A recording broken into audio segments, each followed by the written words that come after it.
Hi, Mystery Recap here.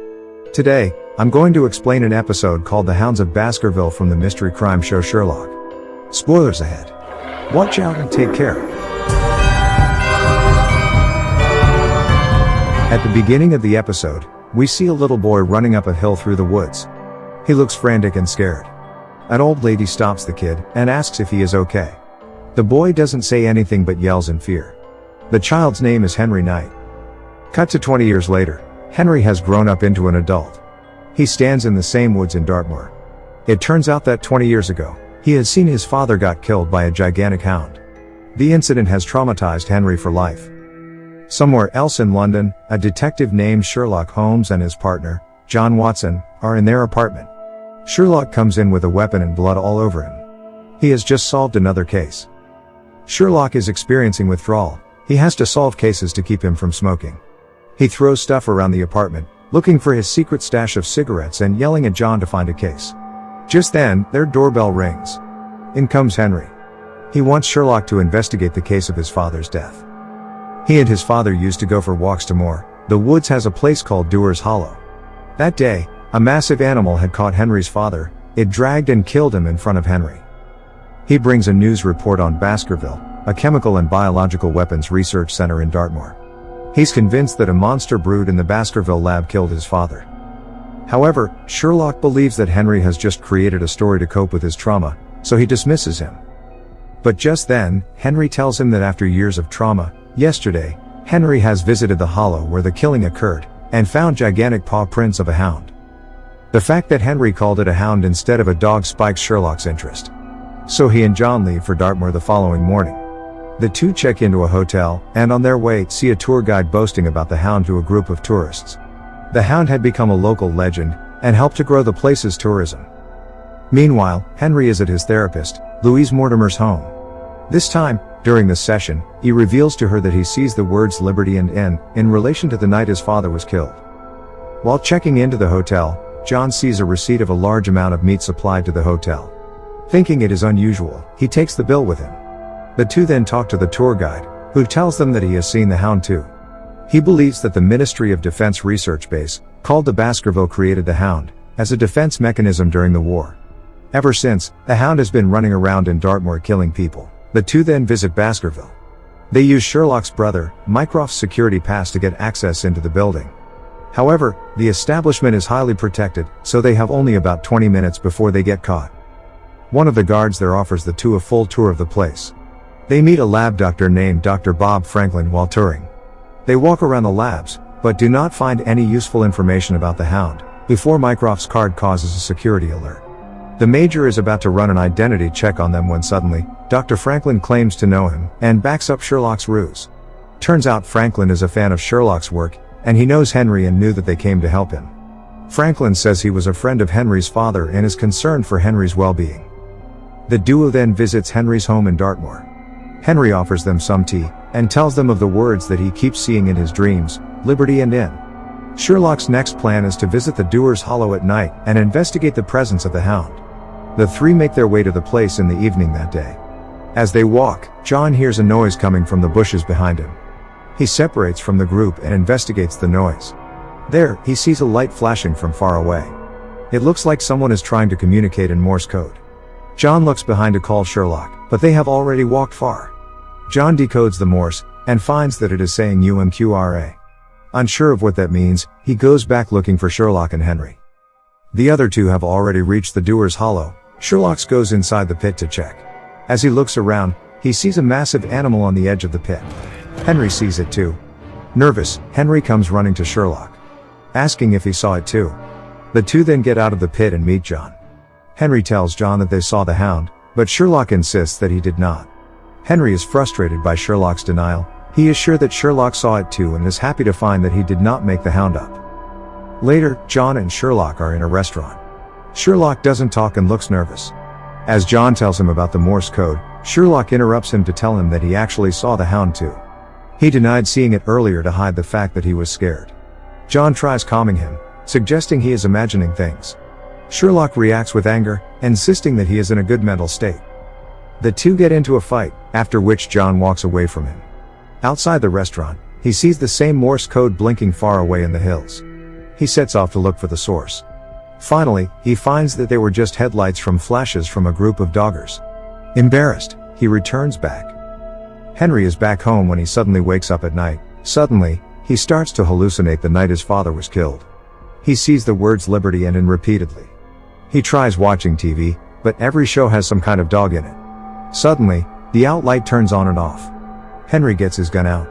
Just then there is a bang on the glass door. The lights start to flicker again. Scared, he falls to the floor.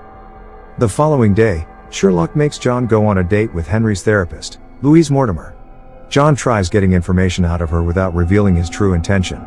The pair share a flirty drink as they chat about Baskerville and the Hound, but Dr. Franklin ruins the mood when he exposes John as a professional investigator. Louise leaves right after. The following morning, Sherlock goes to Henry's home. He is overly excited, which sets Henry off. He has not slept in days because of his night terrors. Sherlock directly runs to the kitchen to make himself a coffee, and starts looking through the cabinets. Henry asks him why he denied seeing the Hound the other day, but Sherlock dismisses it. Instead, he questions Henry why the creature is called Hound.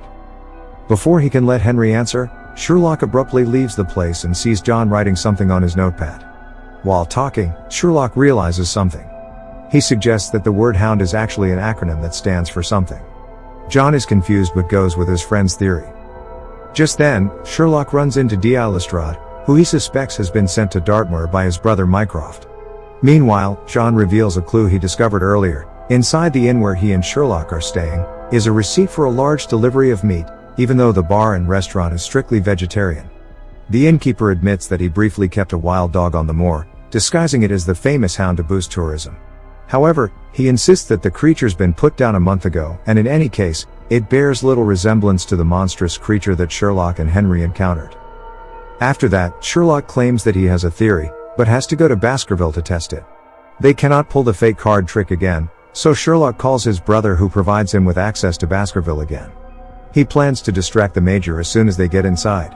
Then, he wants John to check all the labs for the glowing Hound. John is investigating the labs, and goes further in the labs than they did last time. Suddenly, a lab light flashes onto his eyes. He hears a ringing noise.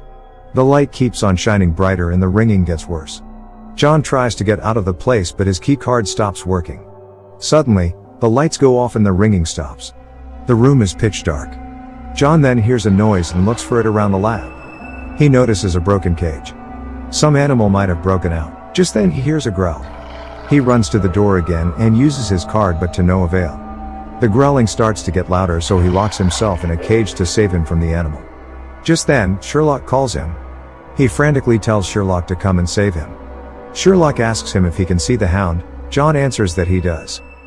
Just then, Sherlock turns the lights on and lets John out. John tries to explain to Sherlock that he saw the Hound, but Sherlock dismisses him, saying that he was drugged.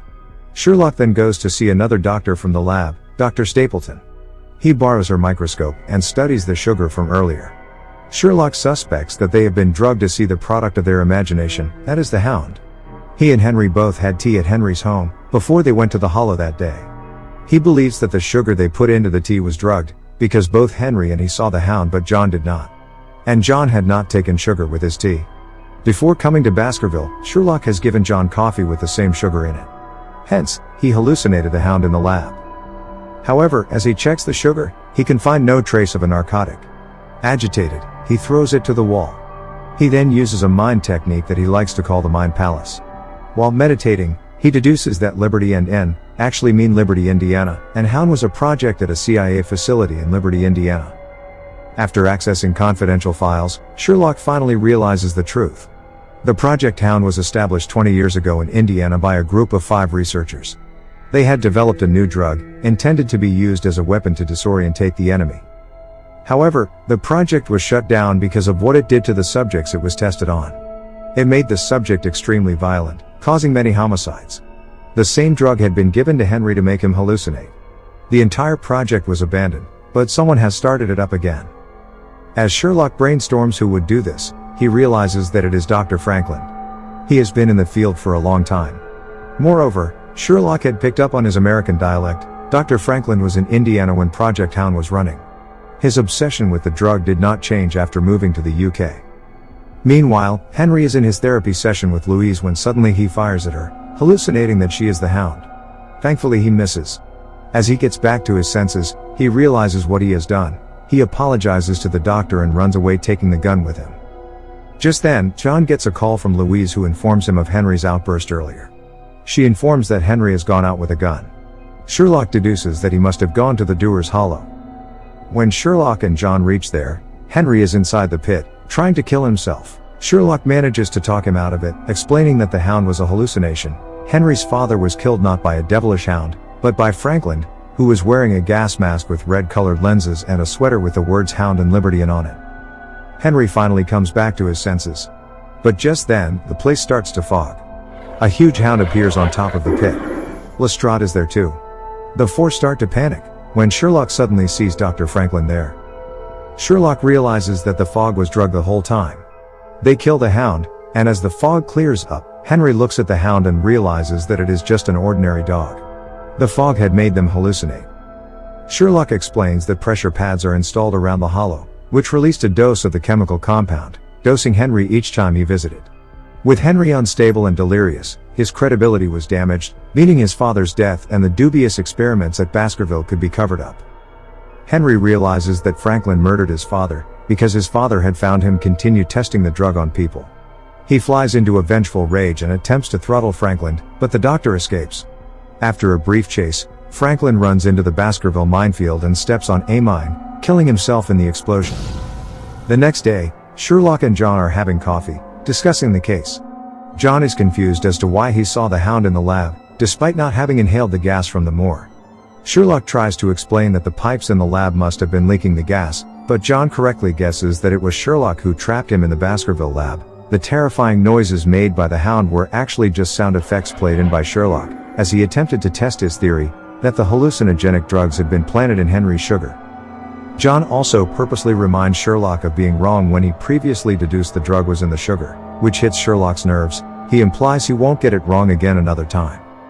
At the last scene, we see Sherlock approaching the innkeeper, implying that the innkeeper lied about having his dog put down. It was indeed his dog that the drugged Sherlock and the others had perceived as the terrifying beast. Subscribe for more videos like this, turn on notifications, and leave a like to help the channel out. Thank you for watching.